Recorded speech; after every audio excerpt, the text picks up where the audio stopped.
I come to the schedule, which you were waiting. And I hope I didn't delay it. I have not bored you by what I said. So now we'll be announcing schedule in 3 phases. First, for the by-elections. There are 26 assembly constituencies in the country जहां बाई-पोल होना अभी है due. Bihar, Gujarat, Haryana, Jharkhand, Maharashtra, Tripura, Uttar Pradesh, waste Bengal, Telangana, Himachal Pradesh, Rajasthan, Karnataka, Tamil Nadu, इन सब राज्यों में by elections होना due है. आज तक की जितनी भी वैकेंसी थी बाई इलेक्शंस की 26 की 26 हम पूरी कर रहे हैं ताकि हमारे खाते में कोई भी वैकेंसी ना रहे. और ये उसी फेज में होंगी जिस फेज में पार्लियामेंट्री इलेक्शन उस पर्टिकुलर इलाके में हो रहा है. वो कब हो रहा है वो मैं आपको जब फेज आएंगी तो उसमें दिखा दूंगा. But all the 26 assembly constituencies will go to the by-poll so that during this election itself we can complete this entire process. अगर आपने नोट कर लिया हो तो now I come to the assembly elections. साथियों, 4 राज्यों में असेंबली इलेक्शंस जैसे मैंने बताया था जून में खत्म हो रहे हैं. सिक्किम जो 2 जून को with 32 assembly seats, Orissa June 24th June with 147 assembly constituencies, Arunachal Pradesh on 2nd of June with 60 assembly constituencies, Andhra Pradesh on 11th June 24 with 175 assembly constituencies. These are the simultaneous elections to the parliament. They will be held simultaneously. They will also be held in the same phase where the parliament elections will be held. So now, when I tell you the parliamentary elections, then I will tell you. But in case of Andhra Pradesh, the date of issue of Gazette notification would be 18th of April 2024, और date of poll would be 13th May 2024. तो आंध्रा के case में notification 18 अप्रैल 24 को होगा और date of pole 13th May 24 को होगी. इसके बाद अरुणाचल प्रदेश में डेट ऑफ गजट नोटिफिकेशन 20 मार्च को होगा और डेट ऑफ पोल 29 अप्रैल को होगी. 20 मार्च को गजट नोटिफिकेशन, 29 अप्रैल को डेट ऑफ पोल. सॉरी 19 अप्रैल को. 20 मार्च 19 अप्रैल. इस प्रकार सिक्किम में भी 20 मार्च और 19 अप्रैल. 20 मार्च को नोटिफिकेशन, 19 अप्रैल को डेट ऑफ पोल. उड़ीसा में first notification, this will be conducted in phases, and first phase would be on 18th April and date of poll would be 13th May. 5th phase में होगा second phase of the assembly of Odisha, 26th April and 20th May. Then 6th phase and 7th phase also Odisha would have the assembly elections. 6th phase being on 29th April and 25th May elections. ये सब आपके साथ में हम अभी share कर रहे हैं ताकि आपको लिखने में, रिपोर्ट करने में इसको आसानी हो. Coming to the general elections to the Lok Sabha, जो विश्व का सबसे बड़ा लोकतांत्रिक त्योहार है, सबसे बड़ा लोकतांत्रिक त्योहार, biggest. 543 parliamentary constituencies, of which 84 are reserved for SCs and 47 are reserved for STs. तो इस 543 पार्लियामेंट्री कॉन्स्टिट्यूएंसीज के महात्योहार में शेड्यूल बताने से पहले सभी वोटर्स का फिर से हाथ जोड़ के आग्रह, अनुरोध, गुजारिश that please join for the voting. Come on the day of voting. छुट्टी मनाने ना जाएं, जरूर आ जाएं. Schedule of the Lok Sabha poll, phase 1. We'll do it in 7 phases, as was done last time. 7 phases. Phase 1 will start from 20th March notification, 5 days from now. And last date of withdrawal would be 30th March and date of poll would be 19th of April. इसमें phase 1 का schedule एक दिन से हमें 2 बार करना पड़ रहा है, फिर बिहार के लिए वहाँ एक फेस्टिवल है, तो नोटिफिकेशन की डेट सेम है, लेकिन बस लास्ट डेट ऑफ विड्रॉल हमें 30 मार्च की जगह 2 अप्रैल सिर्फ बिहार के फर्स्ट फेज के लिए करनी पड़ रही है, क्योंकि वहाँ त्योहार हैं। और 19 अप्रैल को यहाँ वोटिंग होगी और पूरी कंट्री में 4 जून को काउंटिंग होगी। So phase 1 this will look like this. ये मैप भी हम आपको प्रोवाइड कर देंगे। अभी ये जो येलो पोर्शन है ये ऐसा दिखाई देगा। तो इसमें जो फेज 1 का जो मैप है, इसमें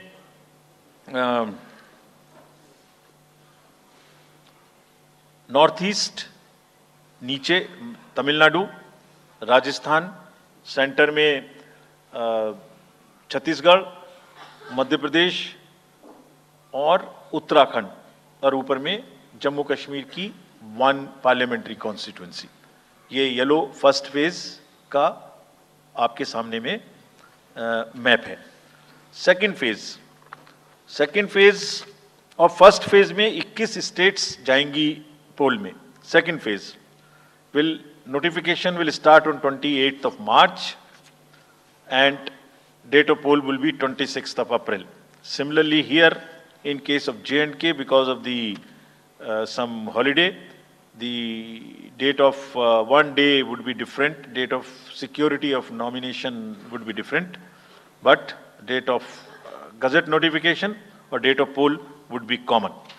Phase 1 में 21 राज्य पोलिंग में जाएंगे और फेज 2 में उसमें से और राज्य जुड़ जाएंगे।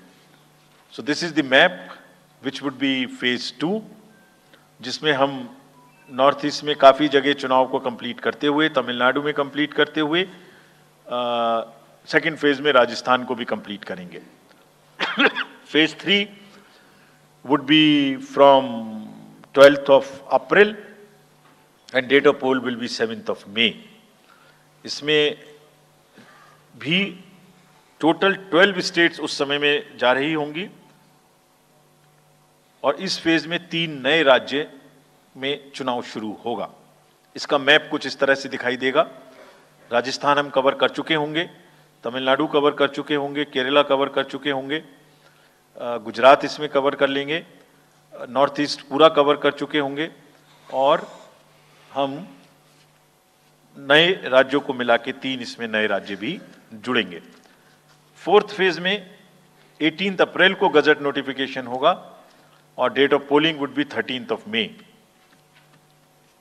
Date of counting in the entire country would be 4th of June for all by-elections, for the assembly elections, for the parliamentary elections. इसका मैप कुछ इस तरह का दिखाई देगा। इस समय तक हम इसमें Telangana, Andhra, Orissa would start, and by that time, other than that, entire South India would be complete, entire Western India would be complete, North East would be complete. और फिफ्थ फेज 26 अप्रैल से शुरू होगी और 20 मई तक चलेगी। 20 मई तक डेट ऑफ पोल होगी, बीच में नॉमिनेशन, स्क्रूटनी और विड्रॉल की डेट्स रहेंगी। Counting of course is 4th of June.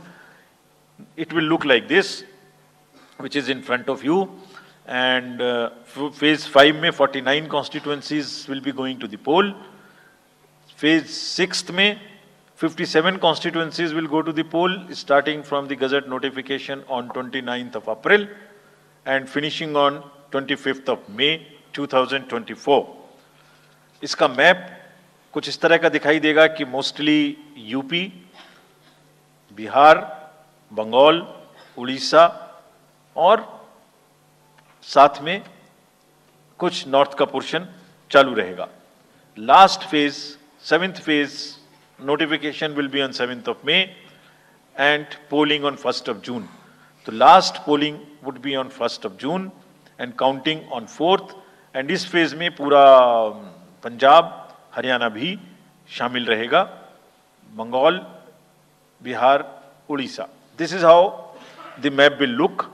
Yellow denotes the first phase, and accordingly the legends are given. We will share this map also with you, ताकि आप इसे अपने साथ रख सकें, इसके हिसाब से देख सकें. ये भी कोशिश की है हमने, और अगर पूरी फेज वाइज हम पिक्चर दें, ये भी एक अच्छी स्नैपशॉट है, जिसमें फेज 1 में 102 कॉन्स्टिट्यूएंसीज, फेज 2 में 89, फेज 3 में 94, फेज 4 में 96, 49, 57, 57. So we'll start with the 102, the largest, slowly come down and finish northeast, move up from the south and finish the western area. तो इसमें वेदर और हर चीज का ध्यान रखते हुए काफी सोचने के बाद ये शेड्यूल बनाया गया है. विद दिस जो सिंगल पोल डेट है वो 22 स्टेट में होगी. 2 राज्य 4 बार में जाएंगे, कर्नाटका, राजस्थान, त्रिपुरा, मणिपुर. 3 फेज में 2 जाएंगे, छत्तीसगढ़ एंड असम. 4 फेज में 3 जाएंगे, उड़ीसा, मध्य प्रदेश, झारखंड. 5 फेज में 2 जाएंगे, महाराष्ट्र एंड जम्मू कश्मीर. जम्मू कश्मीर की हर पार्लियामेंट्री कॉन्स्टिट्यूएंसी के लिए 1 फेज होगी.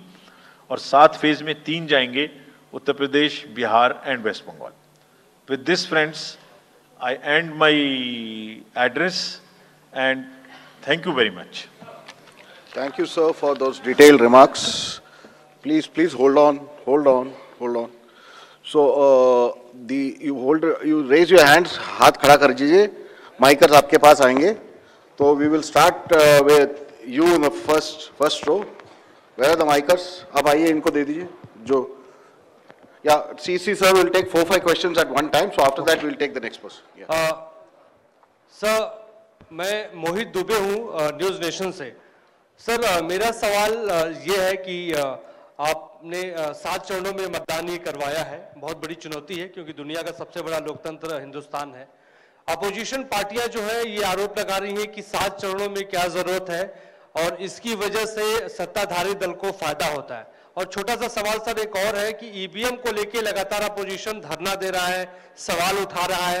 आप हमेशा ये कहते रहे कि निष्पक्षता के साथ आप मतदान करवाते रहते हैं ईवीएम के माध्यम से. सवाल सर एक और है कि ईवीएम को लेके लगातार अपोजिशन धरना दे रहा है, सवाल उठा रहा है. आप हमेशा ये कहते रहे कि निष्पक्षता के साथ आप मतदान करवाते रहते हैं ईवीएम के माध्यम से. तो उनके सवाल के बारे में आप क्या जवाब देंगे? आप ये जो लाइट जैकेट पहने हैं सेंटर में, इनको दे दीजिए. जो, हाँ, जस्ट होल्ड ऑन. सर, मेरा नाम रविंद्र सिंह शोरान है. I would like to ask कि जो आपने बताया कि 3500 करोड़ रुपए को सीज किया, उसके बाद कार्रवाई कितने लोग जेल गए, कौन कौन सी पॉलिटिकल पार्टीज इन्वॉल्व थी, और जो लीकर सीज किया गया उसमें कितने केसेस रजिस्टर हुए, उसकी डिटेल्स इलेक्शन कमीशन हमारे साथ कभी शेयर करता नहीं है after the election happens. This lady in the front, या इधर मिडिल में जो है, इनको माइकर्स, हाँ, इनको दे दीजिए. या इनको दे दीजिए. हाँ, please switch on your mic.